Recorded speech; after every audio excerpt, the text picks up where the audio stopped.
before he became the talk of next Sunday's Super Bowl 53 in Atlanta. Sean McVay was a little kid from Kettering and was mesmerized as he rubbed shoulders with NFL players. "I've got a framed picture here on the kitchen counter from about that time that I've got to send you," Tim McVay, his dad, was saying by phone from his home in Atlanta.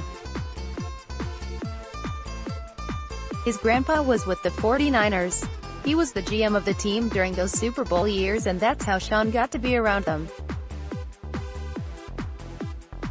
Related, how to watch Super Bowl 53 on WHIO TV. In this picture, he and his little brother are standing there with Steve Young the day before a game.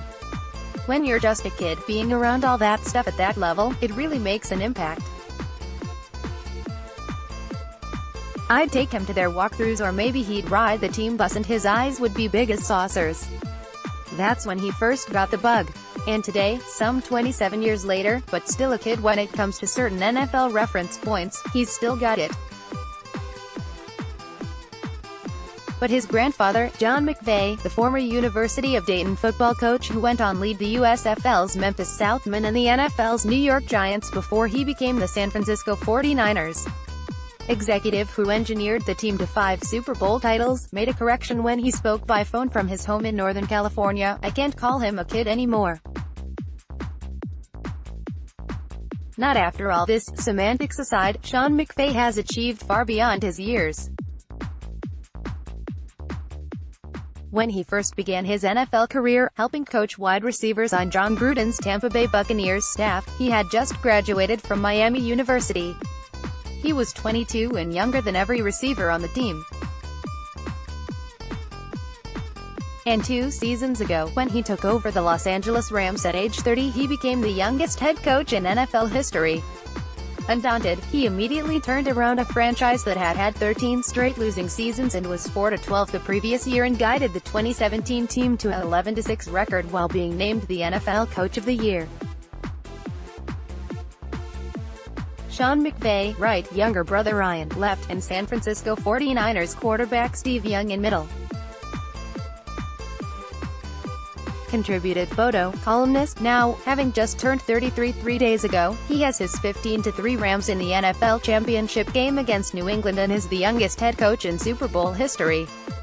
Patriots head coach Bill Belichick, who is 66 years and 283 days, is more than twice his age. And 41-year-old New England quarterback Tom Brady has him by 8.5 years.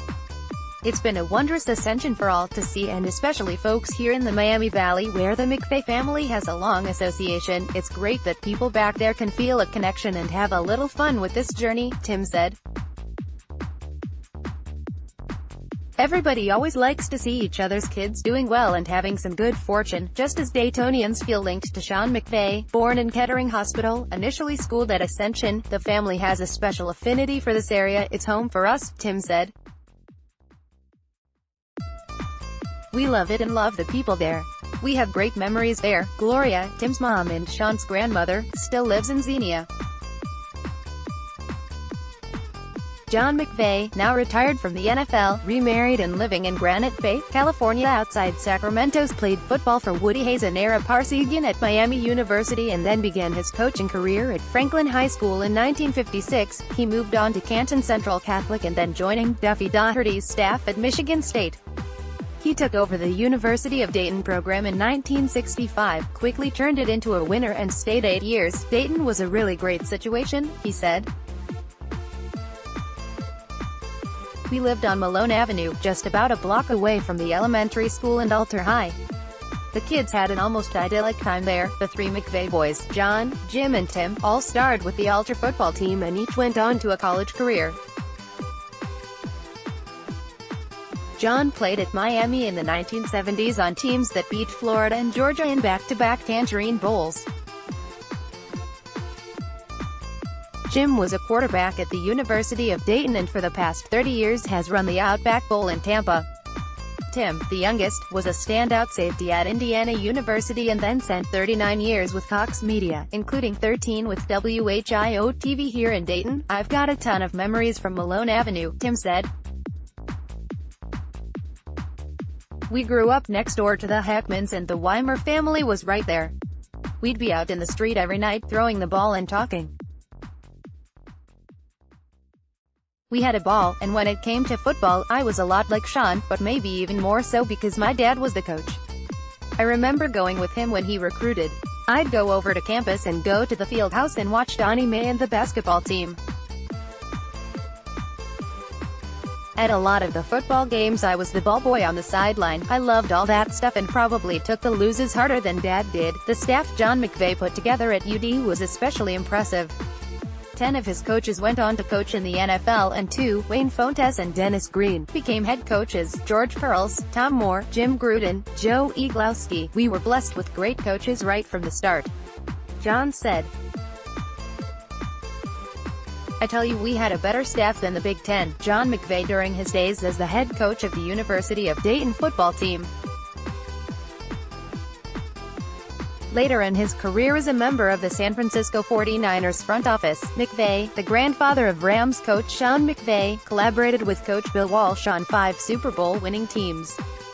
University of Dayton photo columnist. The deepest, most long-standing association came with Jim Gruden, who McVay hired as his backfield coach in 1969. Our families have been together ever since, John said.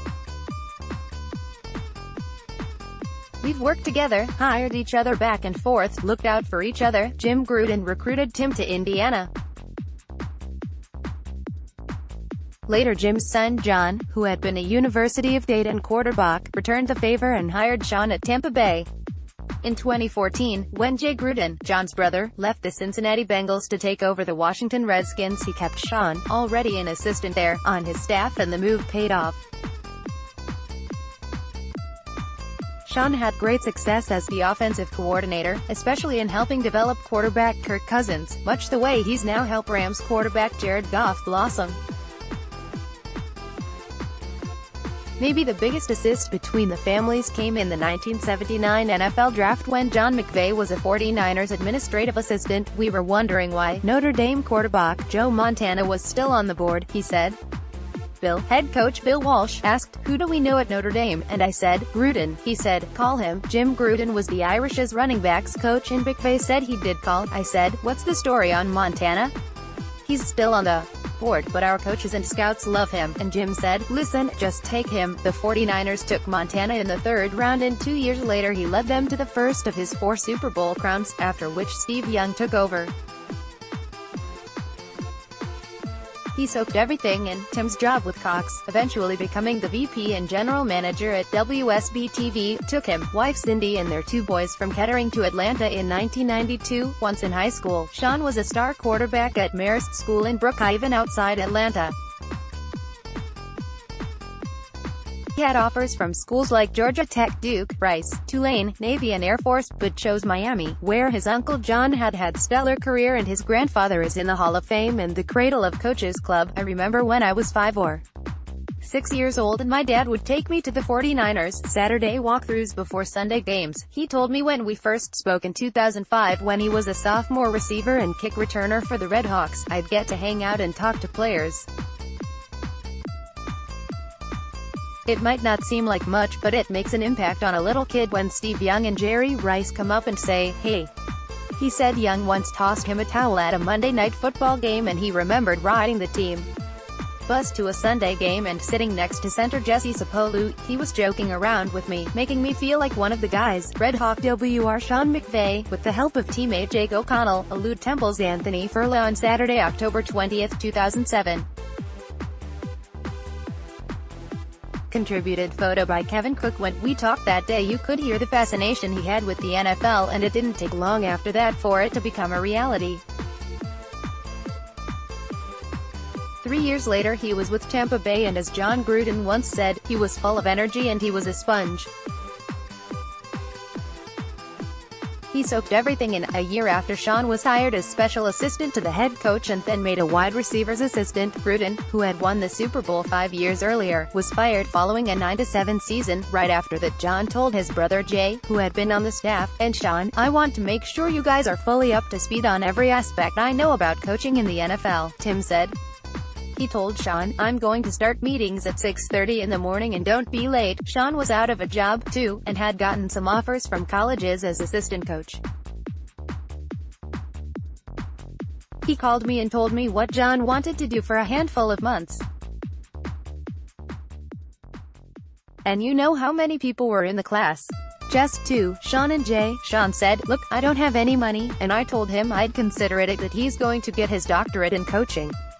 I said, "I'll pay for your apartment and help you out because this will accelerate your career by 15 years, and it did. The next year Sean joined Jim Haslett's staff with the short-lived Florida Tuskers of the United Football League and then got hired by Mike Shanahan with the Washington Redskins.